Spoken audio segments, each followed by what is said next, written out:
medsos, kemudian audiensnya, komunikannya adalah masyarakat Pamekasan. Jadi bagaimana dampak dakwah pokok ini terhadap masyarakat, dampaknya pada masyarakat Pamekasan.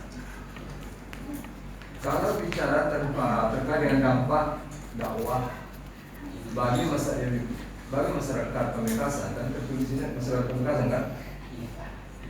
Apakah masyarakat Pamekasan itu sebagai besar pengguna medsos?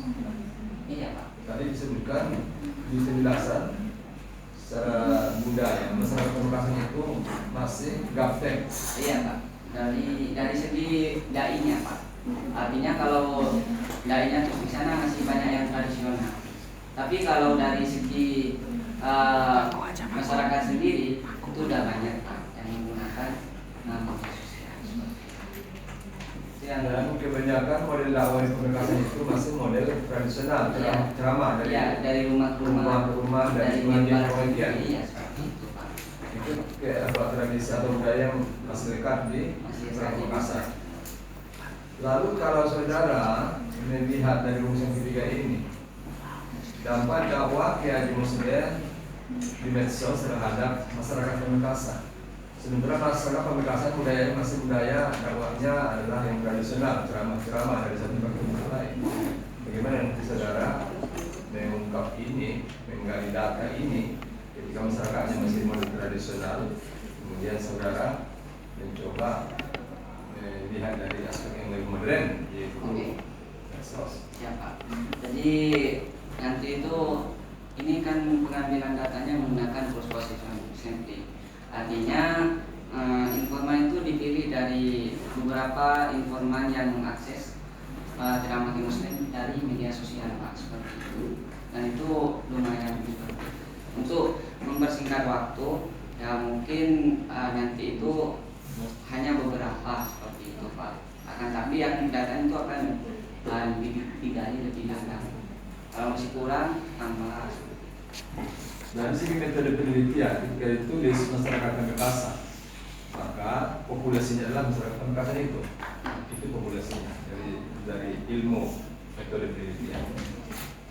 Lalu ini kan itu sangat luas, yang untuk terjangkau, apalagi iya Pak. Masyarakatnya juga banyak yang masih model tradisional perilakuannya ceramah-ceramah dari satu pengajian lain. Nah, bagaimana mengkonklusikan ini supaya tidak sangat abstrak? Karena begini Pak, beliau tuh punya lembaga di Belumpungan Pak.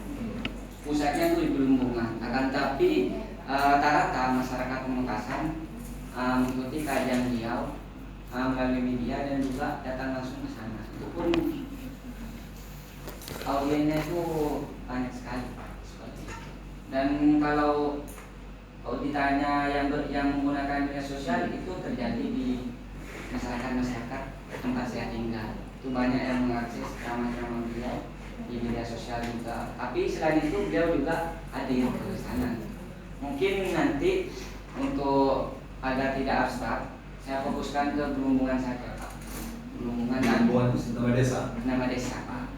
Ya, kalaupun dibuat Belumpungan atau nama desa itu, kan tidak semua masyarakat desa Belumpungan itu pengguna medsos.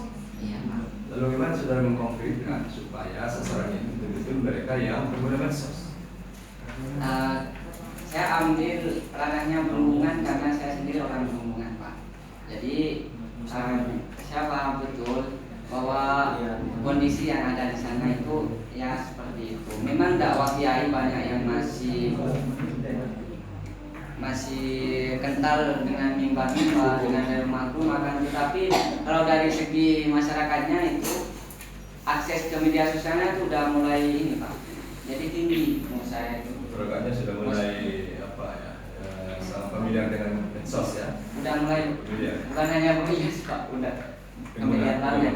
Tapi itu Pak, model dakwahnya dari di sana masih tradisional. Masyarakatnya sudah maju. Kalau masyarakatnya udah maju. Banyak yang jadi konten kreator. Berikutnya di bagian kerangka teori, saudara di bagian teori ini belum disinkronkan dengan apa yang sudah tanyakan di rumusan masalah. Di rumusan masalah itu jelas pertanyaannya ada 3 aspek, yaitu peluang, tantangan, dan dampak. Rumusan pertama tentang peluang, kedua tentang tantangan, yang ketiga tentang dampak. Karena dalam ini penelitian atau proposal seperti ini, dibantu mengenai proposal penelitian, harus sinkron apa yang ditanyakan di rumusan masalah dan apa yang diteorikan. Diteorikan di sini tentang ditanyakan di rumus tentang peluang, tantangan, dan dampak, tapi tidak muncul di teori. Apa itu yang dimaksud secara teori tentang itu? Apa secara teori apa itu peluang? Apa secara teori dampak? Belum muncul di sini. Padahal sudah tertulis di rumus masalah ya. Saudara disuruh bicara dakwah dan seterusnya. Apa yang sudah tulis di rumusan itu nggak dimunculkan di apa itu peluang, apa tantangan, apa dampak. Tidak muncul di sini, tapi saudara bicara lebih banyak tentang dakwah. Ya, itu jadi masih kurang ya, nanti perlu di lagi. Tambahin. Oke, saya kira itu catatan dari saya. Kemudian terakhir kalau ada peserta yang ingin menyampaikan pertanyaan, komentar, dan lain-lain, dipersilakan. Monggo. Ya, dipersilakan. 1, 2, belakang dulu baru ada ya. Monggo. Ya, itu pertama. Siapa namanya? Yunita.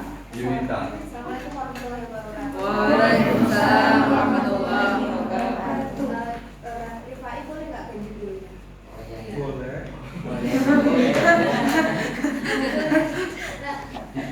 Ini kan dari judulnya Rifai ya, peluang dan tantangan dakwah di media sosial pada era sivil sosiatif, studi dakwah ya Muslim Atlet Pamekasan.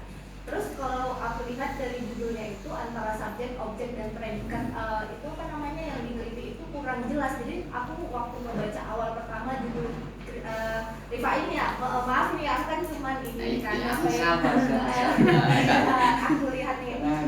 Terus aku lihat lagi ke rumusan masalahnya Rifai tadi ada tantangan, habis itu dampak ya, dampak. Nah, jadi aku semakin bingung tuh waktu di rumusan masalah. Kalau misalnya mengukur dampak, pasti itu larinya ke kuantitatif kan, dampak. Dan sebenarnya Rifai ini katanya tadi mau ke tokoh ya. Nah, kalau studi tokoh itu gimana maksudnya Rifai? Kalau studi tokoh itu kan biasanya kita melihat bagaimana kredibilitas dari tokoh itu, dari retorika beliau gitu kan. Jadi jelas kita mau mengkaji apa tentang si tokoh ini tadi sehingga dia berdampak ke masyarakat Pamekasan. Apakah dia pakai dakwah kultural ataukah dia pakai dakwah yang bagaimana sih yang cocok dengan masyarakat Pamekasan itu. Nah, jadi aku tuh concernnya di situ. Terus kalau di dampaknya tadi kan di medsos ya berarti.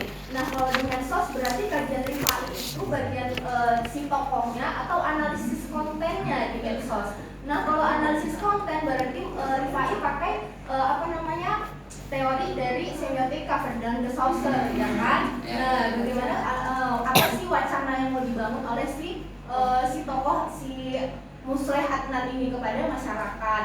Nah, kalau misalnya mau ke ininya lagi, jadi terlalu banyak kajian masalahnya A, ada B, ada C gitu. Jadi terlalu luas lingkupnya, jadi kita kurang jelas di mana sih pattern ataupun pola yang mau Rifai bangun itu di dalam penelitian ini gitu. Jadi menurut aku itu sih lebih ditegasin. Sebenarnya Rifai ini arahnya itu mau kemana? Mau ke analisis konten atau mau ke tokoh atau mau ke dampak? Karena setiap masing-masing objek itu ada metodenya masing-masing dan masing-masing itu berbeda cara pendekatannya. Mungkin kalau dari aku itu aja. Terima kasih.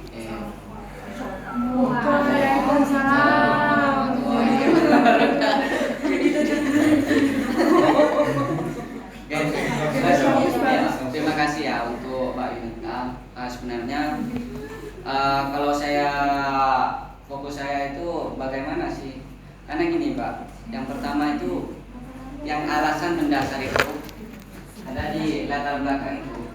Nah, ini jadi integrasi dari EDMA 0 ini menghasilkan peluang berupa media sosial selaku produknya. Nah, di dalam produknya itu pasti ada yang namanya peluang, itu potensi besar. Makanya perlu digali seperti itu. Nah, yang kedua tantangan tentunya dalam potensi